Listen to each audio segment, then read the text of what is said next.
early in the morning. I'm exhausted. It's been a very taxing time emotionally, physically. Since hanging out with my friend Aunt, going to the concert, and just having a ball in August, I had a situation go down with my significant other where I had to do an immediate go see them. And I spent about a month within their vicinity and not really around my family and stuff. And I was doing this basically kind of monthy thing that me and my significant other decided that our relationship needs to move forward. We were already kind of in that discussion of taking like next steps and moving forward with each other. But our lives as it is, the way my life goes and the way their life goes, keep us very separate. And we would like to close that gap. And closing this gap obviously created a lot of stress. And stress is never good. And things were, up and down. We were going through the motions and the emotions. Going through our own situations, trying to figure out what's best for each other and what's best for us. And at the end of that almost month period, I had to come home with an answer because I'm one of those people that if something's not growing, if something's not moving, and I'm not getting anything out of it, education or, growth or whatever, I move on. I think that a lot of things in life can be temporary for good reasons. So I think a lot of things in life may be permanent for good reasons. I've moved on from jobs when I don't learn anymore. I moved on from acting lessons when I stopped feeling like I was growing and we were moving forward in the programs. I move on from friendships when I'm not receiving any love and growth from it, or, I'm not receiving anything but negative activity. If I feel like I am put in a negative situation, or I'm put in a situation where it's just not moving forward, or it's not moving forward in the ways I need for myself, I'm very much, okay, well, kind of quit while we're ahead. I give it all, but I also know that some things do have a finish line, and that's okay. So I was very much whatever is best for you and us in this situation, because I knew no matter what, I would be okay. I grew up with the mentality, you've survived this long without someone, you can survive just as long and double without them again. I've had a lot of people come in and out of my life, and I'm used to people not sticking around. I probably have abandonment issues because people do usually use and leave. Like, people always were friends with me or wanted me around for a specific reason. I brought attention. I made them seem like they were more accepting. I knew people that they wanted to know. I was friends with people that they wanted something from as well. I was a very caring, emotional person and didn't ask for anything back because I didn't want to talk to you about my problems, but I was there for my people. All sorts of things, like being a unique disability child, growing up with being the only person with this disability, not being in a high minority area, it just seemed like I had this kind of magnet to me for people that wanted to use me. And so I've had my guard up, and I'm prepared at any moment for someone to leave, which is not a good thing. It's not healthy. I've been working on it my entire life since finding out about it, since 16. But the abandonment and neglect in that section is deep. Whether it's from family, friends, acquaintances, teachers, people that were supposed to protect me and be there for me. Not everyone was. And it was a repeated situation. It wasn't just one person. It happened throughout my entire life. It is still happening. And it's a pattern that I'm trying to break, and I'm trying to find the right people. And I'm trying to surround myself with people that want to be around me for me, not for what I can provide. And so when I'm left to my thoughts about situations when someone's potentially, deciding to go a separate way from me or whatever, or I'm deciding to go a separate way, I spiral a bit. So some of that time was spent spiraling, and some of it was being realistic. I was not on my anxiety medication, unfortunately. I ran out of my dose right before, 2 weeks before I left. And then I spent about 3 weeks off of it. So I was about 5 weeks off. And I had anxiety attacks, panic attacks. It was terrible. The first night, I spiraled out of control, crying on the kitchen floor, not understanding what's going on around me, because I don't get why people are feeling the way they're feeling when everything seems okay. So throughout that time, I spiraled a bit. I had anxiety attacks. I struggled.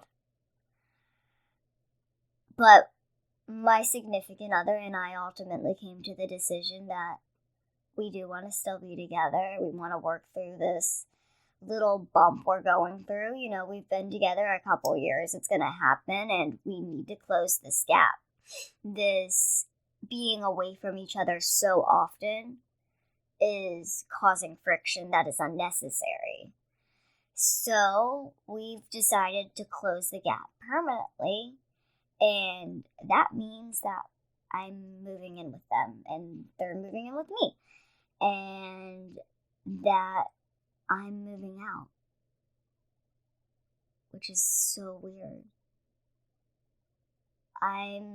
I've lived in this place for 8 years. I've lived with my family for 25 years. I think ultimately that my family is scared. I think my family thought I would never leave. I think they always kind of wanted me in the next door over, or in the backyard in an apartment. I mean, my mom's always probably wanted that weird 90s vibe where, they live in a house, and Tara lives in the house down the street, and Riley lives right there, and I live right there, and my other sister lives right there. They probably always wanted that, for us to be close. That's not going to be the situation. Tara is obviously in Florida. My other sister's in another state. Riley will continue living here. They're in the process of transferring her room down to the basement. She's not going to take my room. She's going down to the basement, and my mom and Mark are going to use this room for an office now that they know I'm leaving. Telling them was uncomfortably weird. I don't know if they took it well. I know my mom definitely cried.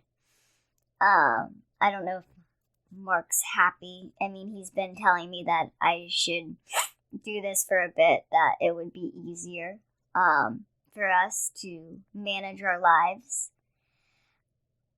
But at the same time, I don't think either one of them registered what they were thinking could happen.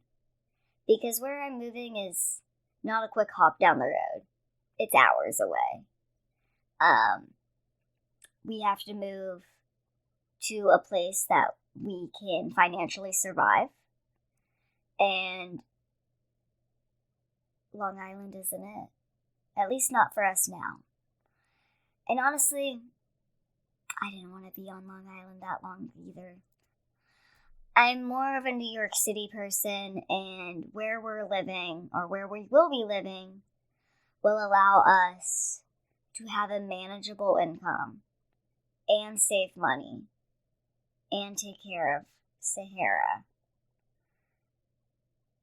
and eventually provide us both with jobs and incomes that could set us up for, later adulthood and getting a house and, doing all the things adults do, So it is the best option for me to go there instead of them come here. Long Island's ridiculously expensive, while some other places make Long Island living look like mansions. And where we would be living in Long Island would be nothing close to a mansion. It'd be a shanty. And even then it wouldn't be affordable. So, unfortunately, I'm leaving my home. I'm leaving my New York City. But it's not far. Incredibly. And I'll always be back. New York City has always been that home I needed. That calling.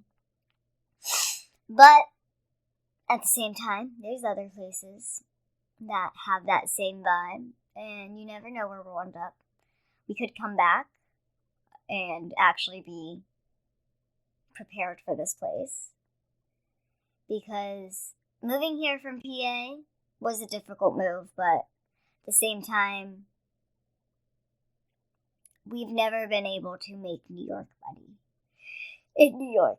I mean, right now in the world, let's be honest, no one's doing financially the best, and if they are, they've had their money.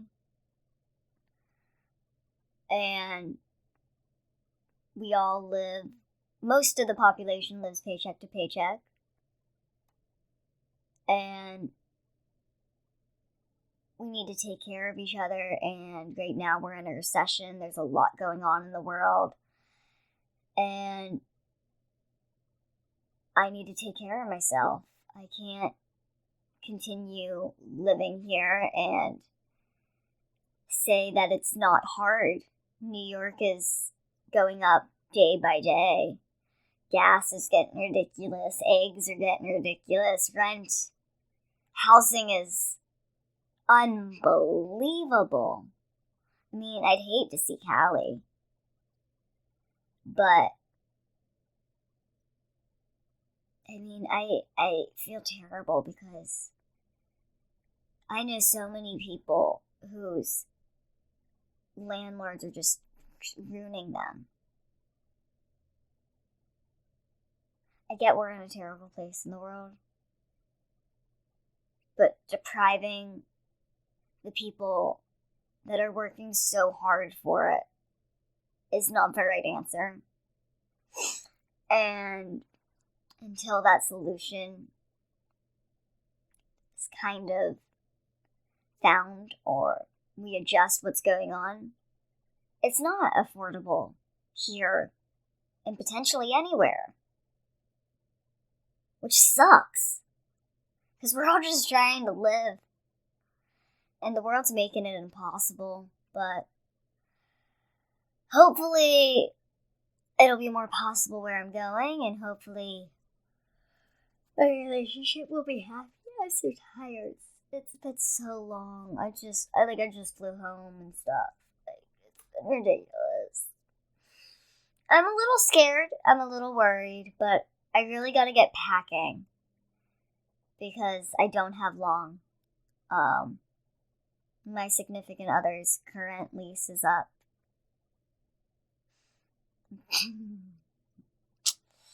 In like a month and a half. So we have to find a place, and we have to pack and get everything there by a month and a half, which is insane. Insane. I mean, being honest, hopefully we already got a place. We did do some touring. And this one place seemed really good. I mean, it wasn't amazing. They do have their issues, but it was affordable, and it's something that we can get our feet on. Like, we can get on our feet, and it's not like living in a terrible, terrible place. We just won't use their amenities because I don't trust them. My sister lived in a very similar place. I just don't like some of the rules on their amenities. And I'm just like, it's just better if we don't use them. Because we don't do that anyway. We're introverts. We don't go outside of our house. I'm going to use the dog park, though. And if my dog gets hurt on the dog park, I'm going to have an issue. But I'm excited. I'm excited for this next journey of my life. I'm scared shitless. I'm excited to see what my parents think. I'm worried to see what they think. And hopefully we get this place and my significant other doesn't have to do all this apartment and house hunting by themselves because I'm busy, and we can move forward. And I get back on my anxiety meds today. Yeah. Ooh, I get to take them tonight. I get to be stable. I felt so unwell. I felt so unwell. I definitely need this med right now, which is another thing I have to transfer. To go into my doctor's in a couple days, talk to them about it, and then I gotta tell them I'm moving locations, and that they're not gonna see me anymore. Sad. They all love me there. I love them there too. They've kind of been the best situation you can ask for, so let's start the moving journey.